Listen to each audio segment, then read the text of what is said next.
English grammar की जैसे ही बात करते हैं तो सबसे पहले जो बात हमारे दिमाग में आता है वो है the parts of speech.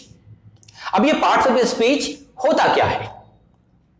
And in the last 17 years of my career as a teacher of English language, जब कभी ये सवाल हमने स्टूडेंट से पूछा है तो यूजुअली उन सब का जवाब एक ही आता है और वो कहना शुरू करते हैं noun, pronoun, verb, adjective, adverb, preposition, conjunction, interjection और बोलते हैं कि ये पार्ट्स ऑफ स्पीच है। ये पार्ट्स ऑफ स्पीच नहीं है, पार्ट्स ऑफ स्पीच का डेफिनेशन नहीं है, ये पार्ट्स ऑफ स्पीच का कैटेगरीज है। पार्ट्स ऑफ स्पीच होता क्या है? याद रखें, parts of speech is all about the words, शब्दों के बारे में होता है। आइए इसको समझते हैं आज कि पार्ट्स ऑफ स्पीच असल में बोलते किसको हैं और ये है क्या। पार्ट का मतलब होता है हिस्सा और स्पीच कहते हैं जो कुछ भी बोला जाए, दैट इज स्पीच। तो हम जब कोई सेंटेंस बोलते हैं तो वो किन किन हिस्सों से मिलकर बनता है? ऑब्वियस है कि वर्ड्स से मिलकर सेंटेंस बनता है। यानी पार्ट्स ऑफ स्पीच का मतलब क्या हुआ कि सेंटेंस का जो पार्ट्स है यानी वर्ड्स, उसके बारे में हम पढ़ने जा रहे हैं। अब ये पार्ट्स ऑफ स्पीच क्या होता है? देखिए, ये हर लैंग्वेज में पाया जाता है। हम लोग यहां इंग्लिश के बारे में बात करेंगे। इंग्लिश लैंग्वेज में जो भी वर्ड्स है, एक एस्टिमेट के मुताबिक लगभग 2 लाख लिविंग वर्ड्स है, जीवित शब्द जो आज भी इस्तेमाल में है। उस 2 लाख वर्ड्स के बारे में अगर बात करें तो सबका प्रॉपर्टीज अलग है, सबका फंक्शन अलग है, ग्रामेटिकली वो डिफरेंट है। तो क्या एक एक वर्ड्स के बारे में हम अलग से पढ़ेंगे? ये तो बहुत डिफिकल्ट हो जाएगा। इसको सिंप्लीफाई करने के लिए, इसको आसान बनाने के लिए पार्ट्स ऑफ स्पीच बनाया गया ग्रामर के अंदर। यानी जितना भी वर्ड्स है इंग्लिश लैंग्वेज में, उसको कुछ ग्रुप्स में बांट दिया गया based on the same properties and same function. एक ही तरह के प्रॉपर्टीज और फंक्शन के बेसिस पर कुछ ग्रुप्स में बांट दिया गया सारे वर्ड्स को, और इस डिवीजन को बोलते हैं पार्ट्स ऑफ स्पीच। इंग्लिश में ये 8 तरह का होता है। यानी हम इंग्लिश लैंग्वेज में जो भी वर्ड्स इस्तेमाल होता है उसमें से कोई भी वर्ड कहीं से उठा ले एट रैंडम, तो वो वर्ड या तो नाउन के ग्रुप में जाएगा, या वर्ब के ग्रुप में, या एडजेक्टिव, या एडवर्ब, या प्रीपोजिशन, या कंजंक्शन, या इंटरजेक्शन, या वो प्रोनाउन होगा। कोई 9th कैटेगरीज नहीं हो सकता है। यानी इंग्लिश लैंग्वेज में जितना भी वर्ड्स है वो इसी 8 में से किसी एक ग्रुप में लाई करेगा। और अगर हम इस 8 ग्रुप के बारे में पढ़ लें, इस 8 ग्रुप के रूल्स को पढ़ लें, तो फिर हमको हर वर्ड को अलग से पढ़ने के, उसके रूल्स को समझने की जरूरत नहीं है। अगर हम वर्ब के रूल को समझ गए तो कोई भी एक वर्ड जो कि वर्ब है, जैसे प्ले, गो, राइट, ये अगर मिल जाए तो इसके लिए वही रूल एप्लीकेबल होगा जो कि वर्ब में हमने पढ़ा है। अगर कोई वर्ड मिले जो एडजेक्टिव है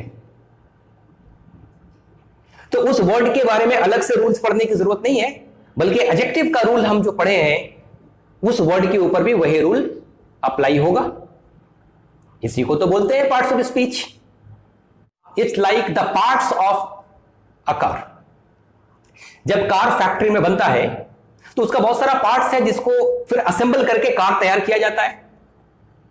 उसका ब्रेक, उसका क्लच, उसका एक्सीलरेटर, उसका स्टीयरिंग, उसका गियर, उसका लाइट, सब अलग अलग है।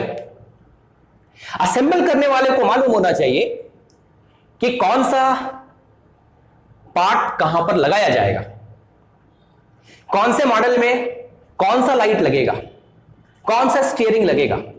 अगर गलत जगह पर लग जाए तो फिर वो कार फॉल्टी माना जाएगा। पार्ट्स ऑफ स्पीच भी एग्जैक्टली इसी तरह का है कि कौन सा वर्ड कहां पर फिट होगा इन ए सेंटेंस। आप इसको ऐसे भी समझ सकते हैं कि किसी कॉलेज में 3 तरह का पढ़ाई किया जाता है, साइंस, आर्ट्स एंड कॉमर्स। कोई चौथा स्ट्रीम वहां पर नहीं है। अब अगर उस कॉलेज के किसी भी स्टूडेंट से आप बात करें, किसी भी स्टूडेंट को आप ले लें, तो वो इसी 3 में से किसी एक स्ट्रीम का स्टूडेंट निकलेगा। या तो वो साइंस का होगा, या कॉमर्स का, या आर्ट्स का। कोई 4th स्ट्रीम का वो स्टूडेंट नहीं निकलेगा। इसी तरह से पार्ट्स ऑफ स्पीच होता है कि इंग्लिश लैंग्वेज में से हम कोई भी शब्द उठा ले, वो शब्द उसी 8 कैटेगरीज में से किसी एक कैटेगरी के अंदर पाया जाएगा। एक और बात बताते चले कि कुछ ग्रामरियन ने 8 पार्ट्स ऑफ स्पीच की जगह कहा है कि 9 पार्ट्स ऑफ स्पीच होता है। कुछ ने कहा कि 10 पार्ट्स ऑफ स्पीच होता है। यह कैसे हुआ? असल में एडजेक्टिव के अंदर हम लोग पढ़ते हैं डिटरमिनर्स एंड आर्टिकल्स। तो कुछ ग्रामरियंस ने डिटरमिनर्स और आर्टिकल्स को उठा करके अलग कर दिया और वो 9th पार्ट्स ऑफ स्पीच बना। कुछ ग्रामरियंस ने न्यूमेरल्स को अलग कर दिया और वो 10th पार्ट्स ऑफ स्पीच बना। लेकिन जो मोस्ट एक्सेप्टेड है वो है 8 पार्ट्स ऑफ स्पीच। तो हम लोग आगे 8 पार्ट्स ऑफ स्पीच ही पढ़ेंगे। तो ये टोटल 8 पार्ट्स ऑफ स्पीच, इसमें से हम लोग पहले 4 का इंट्रोडक्शन देखेंगे। Noun, adjective, verb and adverb. आइए पहले इस 4 के बारे में थोड़ा हम लोग समझ लें कि क्या होता है। सबसे पहले नाउन। ये बचपन से हम लोग सुनते चले आ रहे हैं that all naming words are noun. कोई भी नाम, उसको नाउन बोलते हैं। वो किसी इंसान का नाम हो, किसी जानवर का नाम हो, किसी सामान का, किसी वस्तु का नाम हो, या किसी जगह का नाम हो, उसको हम लोग नाउन बोलते हैं। आगे जाकर नाउन के चैप्टर में हम लोग इसको और डिटेल में देखेंगे कि किसी फीलिंग के नाम को, किसी क्वालिटी के नाम को, किसी आइडिया को, उसको भी नाउन बोलते हैं। अब दूसरे नंबर पर जो इससे ज्यादा इंपॉर्टेंट है हमारे लिए और उसको समझना ज्यादा जरूरी है, वो है एडजेक्टिव। एंड माइंड इट, इसका सही उच्चारण एडजेक्टिव होता है। It is pronounced as adjective. D is silent, D silent होता है। और एक छोटा सा रूल हम लोग सीखते चले कि any word that starts with A then D followed by J. कोई भी वर्ड जो शुरू होता है ए से, उसके बाद डी, उसके बाद जे, और फिर वो आगे कंटिन्यू हो जाए, तो इस तरह के वर्ड्स में डी साइलेंट हो जाता है। डी को हम लोग नहीं पढ़ते, इसलिए इसको एडजेक्टिव नहीं पढ़ेंगे, ये होता है एडजेक्टिव। इसी तरह से एडजस्ट नहीं होता है, वो होता है एडजस्ट, डी साइलेंट। इसी तरह से एडजेसेंट नहीं होता है, इट्स एडजेसेंट, डी साइलेंट। अब एडजेक्टिव बोलते किसको है? बहुत लोग बोलते हैं कि किसी नाउन या प्रोनाउन की विशेषता बताने वाले को एडजेक्टिव बोलते हैं। यह डेफिनेशन कंप्लीट नहीं हुआ। तो सही डेफिनेशन यह है एडजेक्टिव का, जो समझना बहुत आसान है, कि नाउन या प्रोनाउन के बारे में कोई भी एडिशनल इंफॉर्मेशन देने वाला वर्ड, कोई भी अतिरिक्त जानकारी देने वाला शब्द एडजेक्टिव होता है। यानी कोई भी ऐसा वर्ड जो किसी नाउन या प्रोनाउन के बारे में कुछ भी एक्स्ट्रा जानकारी दे रहा है, कुछ भी एक्स्ट्रा इंफॉर्मेशन दे रहा है, उसको बोलते हैं एडजेक्टिव।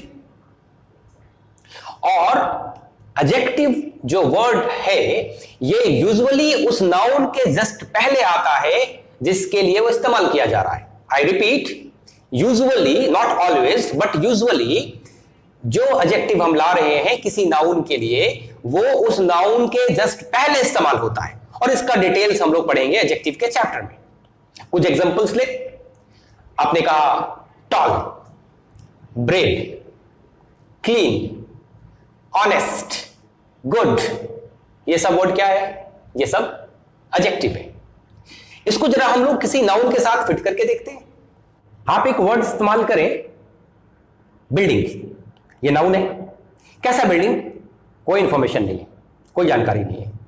लेकिन बिल्डिंग के पहले आप एक वर्ड लगा दें, हाई, ये हो गया हाई बिल्डिंग।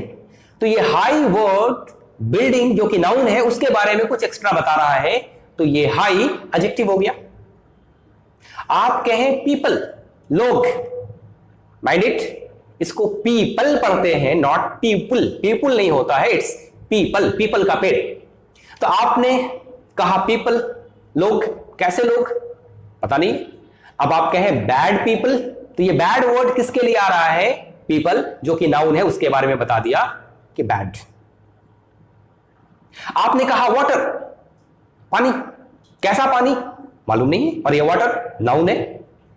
आप कहें क्लीन वाटर, ये क्लीन वर्ड एडजेक्टिव है क्योंकि ये वाटर जो कि नाउन है उसके बारे में कुछ बता रहा है।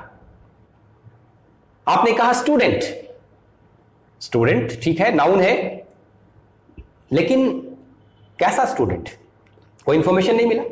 अब आप कह दें इंटेलिजेंट स्टूडेंट, तो ये आपको जानकारी दे रहा है कि स्टूडेंट कैसा है। तो इंटेलिजेंट यहां एडजेक्टिव हुआ। ये भी जान लें कि चूंकि एडजेक्टिव नाउन के बारे में कुछ एक्स्ट्रा बताने आ रहा है, इसका मतलब एडजेक्टिव के बिना भी सेंटेंस हमारा कंप्लीट रहेगा यूजुअली। जैसे आपने कहा ही ड्रिंक्स वाटर, सेंटेंस अपने आप में कंप्लीट है, वह पानी पीता है। पानी यहां पर नाउन है। अब इस पानी के बारे में, इस वाटर के बारे में कोई एक्स्ट्रा जानकारी अगर आप दे दें, आपने कहा ही ड्रिंक्स क्लीन वाटर, ये क्लीन कुछ एक्स्ट्रा जानकारी दिया वाटर के बारे में। आपने कहा यू आर अ सोल्जर, तुम एक सैनिक हो। कैसे सैनिक हो, कैसे सोल्जर हो नहीं मालूम। अब आप कह रहे हैं you are a brave soldier. अब ये ब्रेव वर्ड सोल्जर जो कि नाउन था उसके बारे में कुछ एक्स्ट्रा जानकारी दे दिया।